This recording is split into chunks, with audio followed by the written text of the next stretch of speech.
नमस्कार, आप देख रहे हैं अनुपम न्यूज। आइए रुक करते हैं खबर की ओर। खबर जनपद मिर्जापुर से। जिला कार्यालय बरौधा कचार मिर्जापुर के पास प्रेस सभागार में भाजपा जिलाध्यक्ष बृहस्पति सिंह की अध्यक्षता में प्रेस वार्ता का आयोजित किया गया।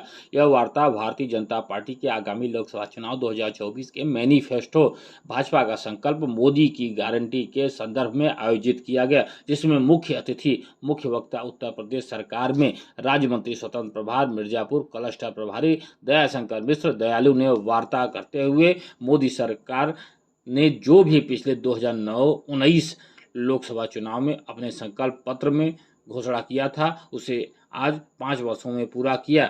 आइए सुनते हैं कि लोकसभा चुनाव 2024 के मैनिफेस्टो के बारे में क्लस्टर प्रभारी दयाशंकर मिश्र दयालु क्या बता रहे हैं। कोई ऐसा वादा इस देश के साथ किया हुआ नहीं है जो अधूरा हो, चाहे धारा 370 कश्मीर से हटाने का मुद्दा हो, चाहे भगवान राम मंदिर के निर्माण का मुद्दा हो, चाहे 3 तलाक के मुद्दे पर इस देश की मुस्लिम बहनों को हक दिलाने का मुद्दा हो। एक ऐसी सरकार, एक ऐसे लोग प्रश्न कर रहे हैं जिन लोगों ने देश की एक मुस्लिम बहन को, शाहबानों को 3 तलाक के मुद्दे पर उसको हक न दिला पाया हो, वह कांग्रेस की सरकार आज प्रश्न कर रही हो। और मोदी जी ने इस देश की करोड़ों मुस्लिम बहनों को 3 तलाक के मुद्दे पर उनको हक दिला दिया। जिस कश्मीर के विषय को कांग्रेस ने पाल के रखा था देश के माथे पर कलंक के रूप में, लाखों लाख हमारे देश के हिंदुओं का जहां खून बहा हो, उसको मोदी जी ने एक झटके में मिटा दिया। 35 से और 370 हटा दिया। एक देश में पत्थरबाजों से पूरा कश्मीर परेशान था, पूरे देश में आज कोई एक घटना नहीं हुई। तो भगवान राम का भव्य मंदिर बन रहा, बाबा विश्वनाथ का कॉरिडोर, महाकाल का कॉरिडोर, माँ विंध्यवासिनी का कॉरिडोर, रेल के मामले में, एयरपोर्ट के मामले में, इस देश में इंफ्रास्ट्रक्चर पर इस सरकार ने इतना काम किया।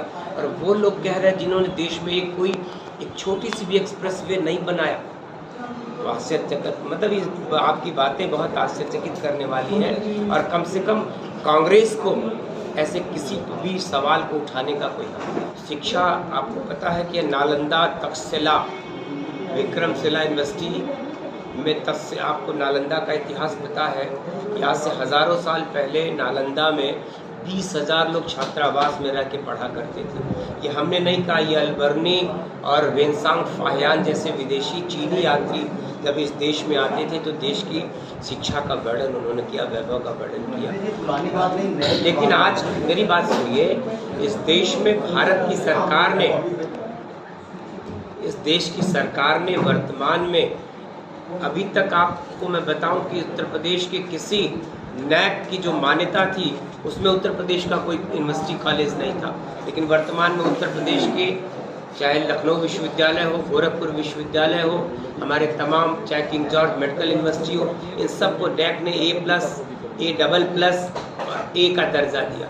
तो धीरे धीरे हम अपने संस्थानों को विश्व स्तरीय बनाते जा रहे हैं। हम नए विश्वविद्यालय, आपने देखा इस देश में मात्र एक एम्स हुआ करता था, वर्तमान में हमने IIM, IIT जैसे प्रतिष्ठानों को पूरे देश में स्थापित किया, जिनके निकले हुए डॉक्टर और इंजीनियर पूरी दुनिया में भारत के लोगों का नाम रोशन कर रहे हैं। तो भारत की सरकार ने 10 वर्षों में शिक्षा पर बहुत ध्यान दिया है और उसका परिणाम है कि आने वाले दिनों में हमारे विश्वविद्यालय भी संसार के अन्य देशों से बराबरी करेंगे।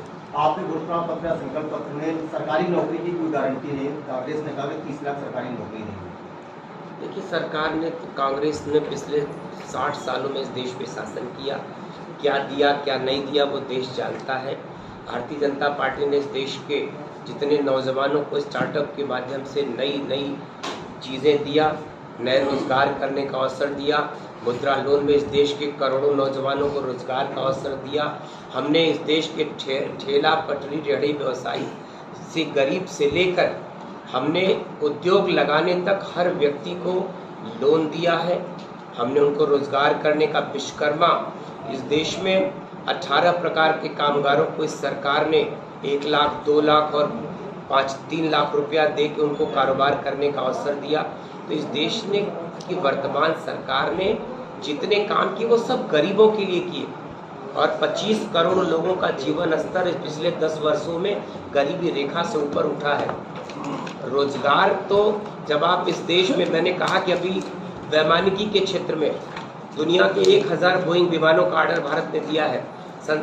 उत्तर प्रदेश में आपको आश्चर्य होगा कि मात्र 5 एयरपोर्ट हुआ करते थे, वर्तमान में कुल 16 एयरपोर्ट पे काम चल रहा, 5 इंटरनेशनल एयरपोर्ट। जेवर का एयरपोर्ट दुनिया एशिया का सबसे बड़ा। पहले मेरी बात तो सुन लीजिए, पहले मेरी बात सुनिए मेरे भाई। अगर हम वैमानिकी के क्षेत्र में जब इसका विस्तार करेंगे तो नौकरी करने, आज आप एयरपोर्ट पे जाते हैं तो आपको काम करने वाले नहीं दिखते। आप हम सरकारी नौकरी की बात करें, इतनी वो भी सरकारी नौकरी है, लाखों वैकेंसियां गवर्नमेंट के पास खाली है, नहीं भरी गई, स्टेट गवर्नमेंट में खाली है, नहीं भरी जा रही है। हमने इस देश के सारे पढ़े लिखे नौजवानों को मिलिट्री की नौकरी करने का, अग्निवीर के रूप में नौकरी करने का ऑफर दिया है। इस देश का हर नौजवान 4 वर्ष अगर अग्निवीर के रूप में नौकरी करके फिर लौट के आके समाज के विभिन्न विषयों पे जाके नौकरी करे। कोई परमानेंट नौकरी की गारंटी सरकार नहीं देती है। परमानेंट नौकरी सरकार रोज नए उद्योग लगा रही है। आप विकसित भारत की बात करते हैं और आप मुफ्त में अनाज लोगों को खिलाते हैं। कौन सा विकासशील देश बताइए जो मुफ्त में अनाज खिलाता हो? दुनिया की सबसे बड़ी आबादी का देश आपका है। मेरी बात सुनिए, दुनिया की सबसे बड़ी आबादी का देश भारत है और हमारी आबादी का मेजर हिस्सा वो गरीब हुआ करता था। उन गरीबों का पेट भरना आपको नहीं लगता था कि आप अमेरिका से आके क्यों मांगते थे? आप लोग कहते हैं, इतना कहते हैं कि भारत बहुत उन्नति कर रहा है और दूसरी तरफ आप लोग देखिए, आप लोग पार्टी बन के बात करते हैं मेरे भाई।